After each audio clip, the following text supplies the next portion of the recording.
আসসালামু আলাইকুম।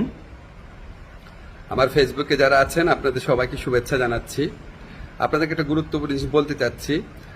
আমি সরকারে আসার আগে এবং এর পরে বহু মানুষ আমার সাথে ছবি তুলে রিকোয়েস্ট করে, অনেক করে ছবি তুলে। সরকারে আসার আগে এমনও হয়েছে, বহু প্রোগ্রামেও গিয়েছি, অনেকে ছবি তুলেছে। এখন আমাকে কেউ কেউ জানিয়েছে এই সমস্ত ছবি দেখিয়ে কেউ কেউ অবৈধ সুবিধা আদায়ের চেষ্টা করছেন এবং কেউ কেউ নাকি বিভিন্ন কথা বলে চাঁদা আদায়েরও চেষ্টা করছেন। এগুলো আমি শুনেছি, সত্য মিথ্যা জানি না। আমি এটা তীব্র প্রতিবাদ করছি। যারা এই সমস্ত কর্মকাণ্ড করছে বা করার চেষ্টা করছে, আপনারা তাদেরকে পুলিশে ধরিয়ে দিবেন।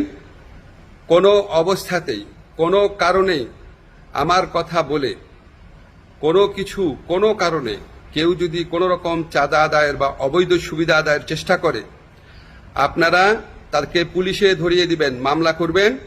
মামলার কপি আমার ফেসবুকে পাঠিয়ে দিবেন, আমার যে ফ্রেন্ডদের পেজ আছে সেখানে পাঠিয়ে দিবেন, এবং অবশ্যই আমি চেষ্টা করব এটার বিরুদ্ধে ব্যবস্থা নেওয়ার জন্য। আমি বা আমার সরকারের কেউ কোনো রকম অবৈধ কাজের প্রশ্রয় দিবে না।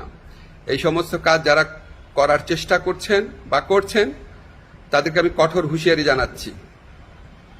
বাংলাদেশের মানুষের সাথে কোনো রকম অন্যায় করবেন না, আমাদের কারো নাম ব্যবহার করবেন না, আমাদের নামে কোনো রকম চাঁদাবাজি, অবৈধ সুবিধা আদায়, কাউকে কোনো রকম হুমকি দেওয়া, এইসব থেকে বিরত থাকবেন। আমরা জানতে পারলে উপযুক্ত আইনগত ব্যবস্থা গ্রহণ করা হবে। সবাই ভালো থাকবেন, সুস্থ থাকবেন।